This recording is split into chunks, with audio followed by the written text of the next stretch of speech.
प्रधानमंत्री नरेंद्र मोदी को फिर माता के दरबार से बुलावा आया है। 4 जुलाई को उधमपुर कटरा रेल लाइन का उद्घाटन करने कटरा पहुंच रहे हैं प्रधानमंत्री। मोदी को आया माता का बुलावा। माता के दरबार में पहुंचेंगे प्रधानमंत्री, करेंगे माता के दर्शन, लेंगे आशीर्वाद। 4 जुलाई को प्रधानमंत्री नरेंद्र मोदी मां वैष्णो देवी के दरबार में मत्था टेकने पहुंच रहे हैं। इसी दिन प्रधानमंत्री माता के भक्तों को बड़ी सौगात देंगे। सौगात होगी उधमपुर से कटरा तक नई रेल लाइन का उद्घाटन। श्रद्धालु अरसे से कटरा को रेल रूट से जोड़ने की मांग कर रहे थे। श्रद्धालुओं की ये मांग माता के भक्त प्रधानमंत्री नरेंद्र मोदी के हाथों पूरी होगी। मां वैष्णो देवी के दर्शन करने वाले भक्त अब तक जम्मू तक ट्रेन के जरिए पहुंचते थे। जम्मू से कटरा तक की यात्रा बस के जरिए तय करनी पड़ती थी। इस सफर में भक्तों को 2 घंटे से ज्यादा का समय लगता था। कटरा पहुंचने के लिए भक्तों को कई परेशानियों का सामना भी करना पड़ता था, लेकिन अब भक्तों की ये सारी परेशानी दूर हो जाएगी। उधमपुर कटरा तक ट्रेन का उद्घाटन करने के लिए प्रधानमंत्री सीधे कटरा में बने नए हेलीपैड पर पहुंचेंगे। पहले प्रधानमंत्री नए हेलीपैड का भी शुभारंभ करेंगे, उसके बाद वो रेल लाइन का उद्घाटन करेंगे। साईं की भक्ति पर घमासान और तेज हो गया है। केंद्रीय मंत्री उमा भारती के साईं पूजा का समर्थन करने के बाद शंकराचार्य स्वरूपानंद सरस्वती ने उमा पर ही हमला बोल दिया। अपने आप को उस बात से विलग कर रही हूँ। मैं साईं बाबा को बहुत मानती हूँ और साईं बाबा के भक्त यदि उनको भगवान मानते हैं तो वो इंडिविजुअल आस्था है, उसको मैं नहीं रोक पाऊंगी। मैं कुछ नहीं। अब ये तो दबाव डालना है। आप मंत्री हो गई तो क्या भगवान हो गई?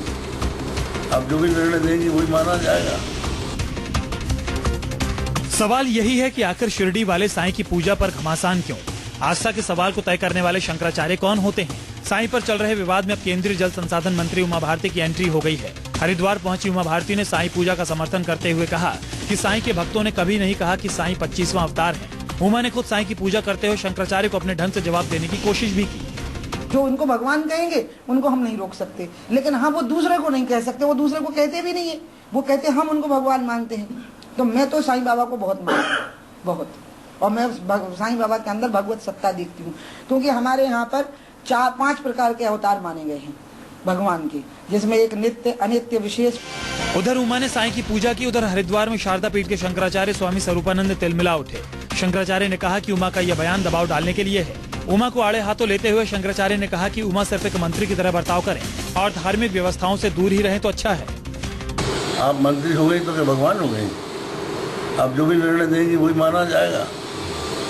आपको शासन करने के लिए जनता ने चुना है, धर्म की व्यवस्था देने के लिए नहीं चुना है। तो धर्म की व्यवस्था जो हमारे आचार्य होते हैं वो करते हैं, वो देते हैं।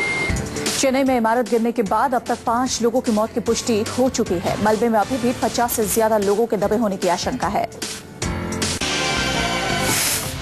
ये जद्दोजहद है जिंदगियों को बचाने की। ये कोशिश है कई परिवारों के खुशियों को मातम में तब्दील होने से बचाने की। ये कवायद है उन उम्मीदों के जिंदा रखने की जिनके अपने इस मलबे में दबे हुए हैं। तस्वीरें चेन्नई के मौलीवक्कम की हैं, जहां जोर शोर से राहत और बचाव कार्य चल रहा है। शनिवार शाम में 11 मंजिला इमारत खड़ी होने से पहले ताश के पत्तों की मानद ढह गई। हादसे में 5 लोग मारे गए और अब भी मलबे में कई लोगों के दबे होने की आशंका है। एनडीआरएफ समेत कई एजेंसियां लोगों को मलबे से निकालने का काम कर रही हैं। पुलिस के मुताबिक मलबे में 50 से ज्यादा लोग अभी भी दबे हो सकते हैं। बचाव कार्य में 12 दमकल की गाड़ियां और 100 से अधिक कर्मी शामिल हैं। सूबे के मुख्यमंत्री जयललिता ने हादसे पर गहरा शोक जताया है।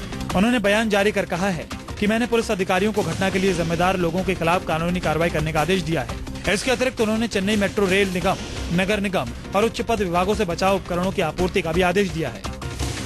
यह हादसा उस वक्त हुआ जब इलाके में भारी बारिश हो रही थी। बिल्डिंग का निर्माण करने वाले फर्म ने घटना के लिए बारिश को जिम्मेदार ठहराया है। अब देखना है कि जांच के बाद किसी अफसर पर कार्रवाई होती है या शोर थमने के बाद फाइल ठंडे बस्ते में चली जाएगी।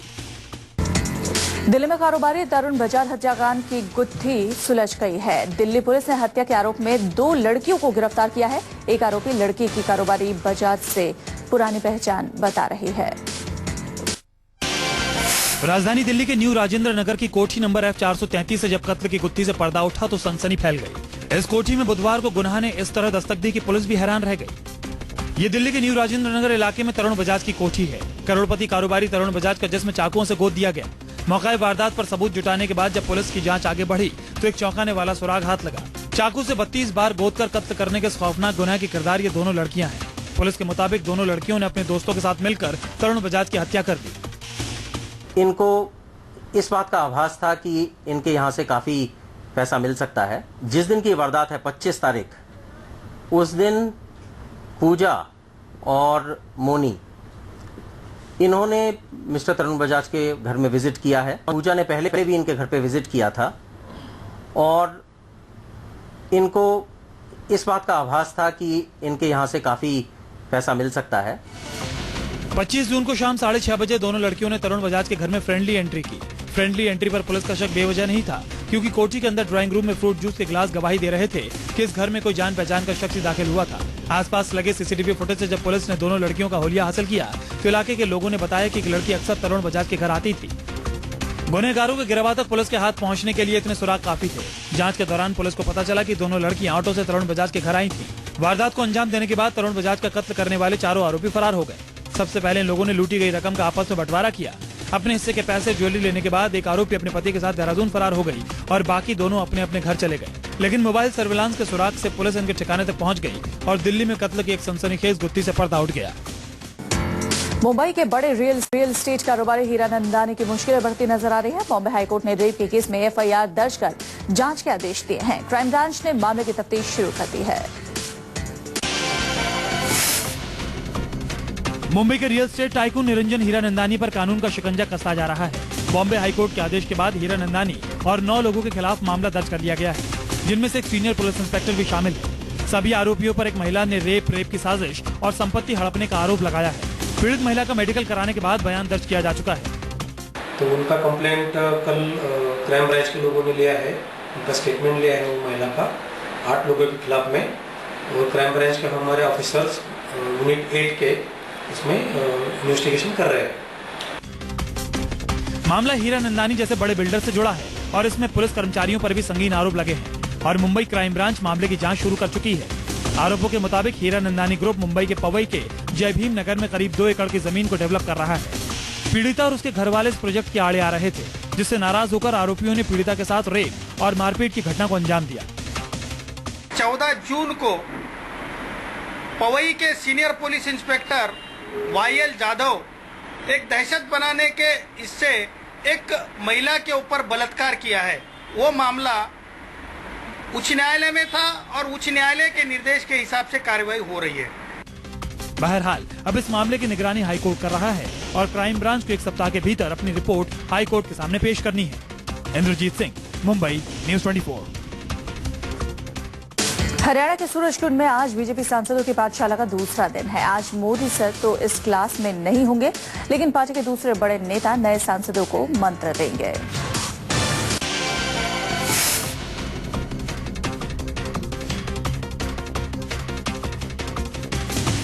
सूरजकुंड में बीजेपी की पाठशाला शुरू हुई तो मोदी ने अपने नए सांसदों को दिया गुरु मंत्र। प्रधानमंत्री मोदी ने 195 सांसदों को बताया कैसे करे राजनीति, संसद के अंदर क्या बोले, संसद के बाहर क्या बताएं, अपने इलाके में क्या करें, पार्टी से लेकर कार्यकर्ताओं और कार्यकर्ताओं से सरकार तक कैसे करे संवाद कायम, कैसे बने एमपी विद डिफरेंस।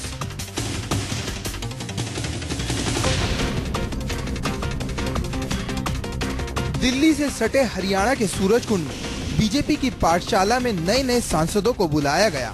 यूं तो मोदी भी पहली बार सांसद बने, लेकिन सत्ता के अनुभव के मामले में उनकी जोड़ का शायद ही बीजेपी में कोई हो। लिहाजा मोदी गुरु बने और नए सांसदों को पहला मंत्र दिया, अहंकार मत करो, व्यवहार ठीक रखो, आचरण अच्छा रखो। मीडिया और सोशल मीडिया को कैसा इस्तेमाल करना अपना कामकाज में वो, और अपना क्षेत्र को कैसा समृद्ध करना, नर्चरिंग द कॉन्स्टिट्यूएंसी, वो भी एक विषय है। इस 2 दिवसीय प्रशिक्षण शिविर में जो अभी तक लोग आया 170 MPs are present in this today training camp and workshop. किसी संत की तरह मोदी ने सांसदों को सत्ता का गुरु मंत्र देते हुए बताया कि बीजेपी अब विपक्ष की पार्टी नहीं है, अब वो सत्ताधारी दल के सांसद है। मोदी ने सांसदों को 10 एजेंडे बताए। मोदी ने सांसदों को पहला एजेंडा बताया, संसद में हमेशा मौजूद रहे, संसद में तैयारी के साथ पहुंचे, अपने संसदीय क्षेत्र पर ध्यान दें, कार्यकर्ताओं और पार्टी से संवाद कायम करें, क्षेत्र की समस्या संसद तक पहुंचाएं, साथ ही सांसदों से संपर्क कायम रखें, समस्या के लिए पार्टी अध्यक्ष या मेरे पास आएं, सरकार के कामकाज को जनता तक पहुंचाएं, जनता में सरकार की छवि खराब न होने दे। मीडिया से व्यक्तियों की जगह मुद्दों पर बात करें।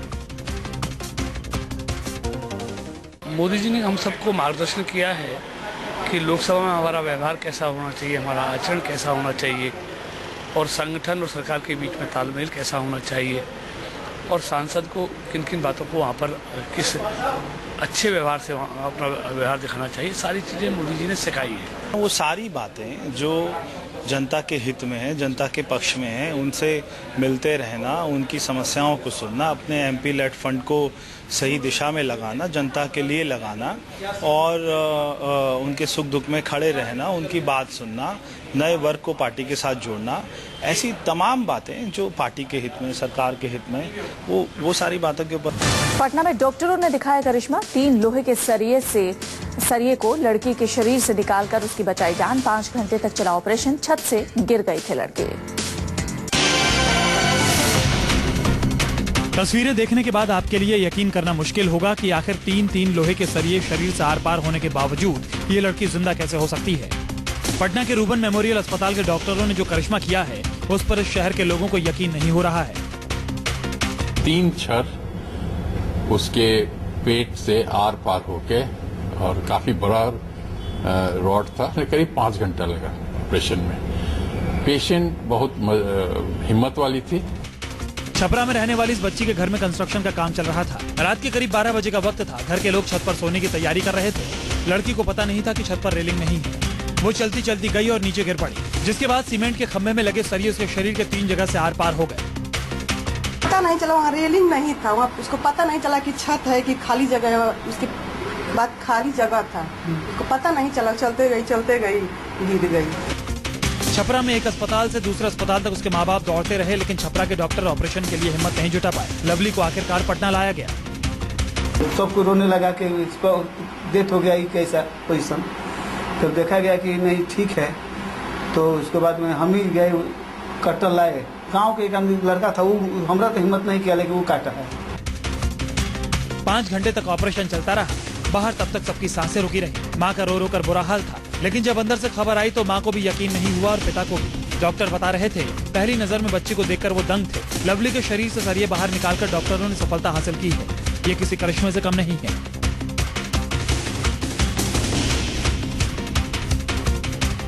भारत के ध्रुवीय उपग्रह प्रक्षेपण यान PSLV C-23 के कल होने वाले प्रक्षेपण के लिए 49 घंटे की उल्टी गिनती शुरू हो चुकी है। इसके प्रक्षेपण के दौरान खुद प्रधानमंत्री नरेंद्र मोदी मौजूद रहेंगे। इसरो के PSLV C-23 के लॉन्च पर पूरे देश की नजरें लगी हैं। प्रक्षेपण के लिए 49 घंटों की उल्टी गिनती शनिवार को शुरू हो गई। ये रॉकेट अपने साथ 5 विदेशी उपग्रहों को अंतरिक्ष कक्षा में स्थापित करेगा। इसरो के मुताबिक PSLV C-23 का प्रक्षेपण सोमवार को सुबह 9:52 पर होना है, जिसकी उल्टी गिनती शनिवार को सुबह 8:52 पर शुरू हो गई। ये रॉकेट आंध्र प्रदेश में श्री हरिकोटा स्थित इसरो के रॉकेट पोर्ट से प्रक्षेपित किया जाएगा। इस मौके पर प्रधानमंत्री नरेंद्र मोदी भी मौजूद रहेंगे। ये रॉकेट जिन 5 विदेशी उपग्रहों को लेकर उड़ान भरेगा, उनमें फ्रांस, जर्मनी, कनाडा और सिंगापुर के उपग्रह शामिल हैं। गाजियाबाद में कार की चोरी की वारदात CCTV कैमरे में हुई कैद। इंदिरापुरम इलाके में हुई वारदात। CCTV फुटेज के आधार पर पुलिस आरोपियों की खोज में जुटी। गाजियाबाद के इंदिरापुरम इलाके में बीती रात एक घर के बाहर खड़ी मारुति एस्टीम कार पर 2 चोरों ने हाथ साफ कर दी। चोर तो फरार हो गए, लेकिन उनकी तस्वीर CCTV में कैद हो गई। आप तस्वीरों में देख सकते हैं किस प्रकार से 2 चोर कॉलोनी के गेट से एंट्री कर रहे हैं और कुछ ही मिनटों में दोनों चोर कार चोरी कर आराम से इस कॉलोनी से बाहर चले जाते हैं। घर में सो रहे परिवार को इस बात की भनक तक नहीं लगती और जब तक ये परिवार जागा, दोनों चोर वहां से कार चुराकर जा चुके थे। कार में एक मोबाइल फोन और करीब 10,000 रुपए भी थे। फिलहाल पीड़ित परिवार ने इसकी रिपोर्ट पुलिस से की है। पुलिस CCTV में दोनों चोरों को देखकर उनकी तलाश कर रही है। पीड़ित परिवार का आरोप है कि CCTV फुटेज में उन्हीं की गली में प्रेस और गाड़ी धोने वाले एक व्यक्ति चोरों की मदद कर रहा है। इस वारदात से साफ है कि NCR में सोसाइटी प्राइवेट सिक्योरिटी होने के बावजूद सुरक्षा राम भरोसे है।